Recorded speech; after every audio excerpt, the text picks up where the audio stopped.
Shalom, Dieu vous bénisse et que sa paix, sa grâce vous localise depuis votre position pour ceux qui me suivent. Alors, comprendre le langage de Dieu.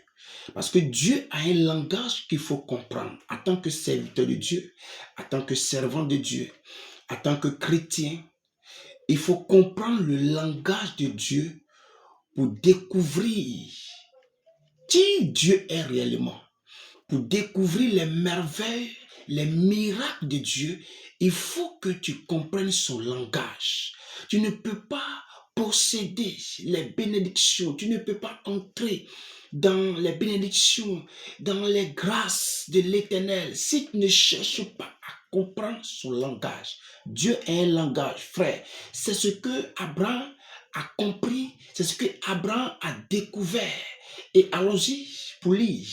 Genèse chapitre 12, le verset 1er. L'Éternel dit à Abraham, va-t'en de ton pays, de ta patrie et de la maison de ton père dans le pays que je te montrerai.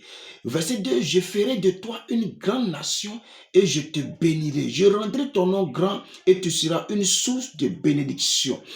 Et la Bible déclare au verset 4, Abraham partit comme l'Éternel le lui avait dit.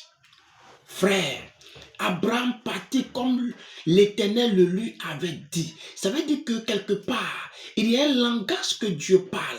Il y a un langage que nous sommes obligés de comprendre avant de posséder, avant d'être exaucé. Et Abraham va comprendre le langage de Dieu parce que Abraham sait que Dieu l'avait déjà béni depuis la création en Genèse chapitre 1 à partir du verset 27 et verset 28 quand Dieu crée l'homme et la femme, il le crée à son image. La Bible dit que Dieu bénit les hommes. Donc, depuis la création, Dieu nous a déjà bénis. Mais le seul problème que je m'avais expliqué, c'est que nous n'avons pas le même langage de Dieu. Et tant que nous n'aurons pas le même langage de Dieu, il nous sera difficile d'entrer en possession des bénédictions qui appartiennent à Dieu. Car nous ne pouvons pas demander les grâces, les bénédictions de Dieu sans toutefois comprendre son langage. Dieu dit à Abraham, et la Bible dit qu'Abraham est parti selon les dits de Dieu, selon la parole de Dieu, selon le langage de Dieu. Dieu a parlé avec Abraham, Dieu a communiqué avec Abraham. Il faut qu'en tant que chrétien, il faut qu'en tant que serviteur de Dieu, servant de Dieu, il faut que tu apprennes à marcher selon le langage de Dieu. Il faut que tu cherches à découvrir ce que Dieu veut dire exactement. Quand il te parle, Dieu dit, oui, c'est vrai, Seigneur, bénis-moi. Mais quand Dieu te dit, il te dit, voici pourquoi je dois te bénir. Et voici ce que tu dois faire pour que je te bénisse. Est-ce que tu le fais? C'est ma question que je vais poser. On demande que Dieu nous bénisse. Mais est-ce qu'on parle? Est-ce qu'on comprend le langage de Dieu? Maya Baché. On dit que Seigneur, bénis-moi, on prie, on demande l'exaucement. Mais est-ce qu'on parle le même langage de Dieu, frère? Je déclare qu'à partir de ce message, que tu aies le même langage de Dieu. Car la Bible dit, en Somme chapitre 8, verset 7, la Bible dit qu'il nous a donné la domination sur toutes les œuvres. Il a mis toutes choses sous nos pieds. Donc les bénédictions sont déjà pour nous.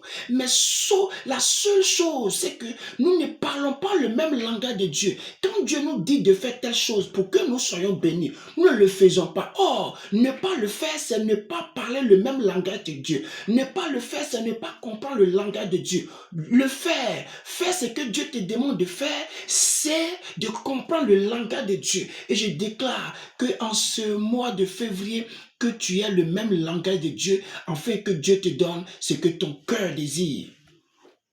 Que l'Éternel te bénisse. Shalom encore à vous. Dieu vous bénisse. À bientôt. Merci.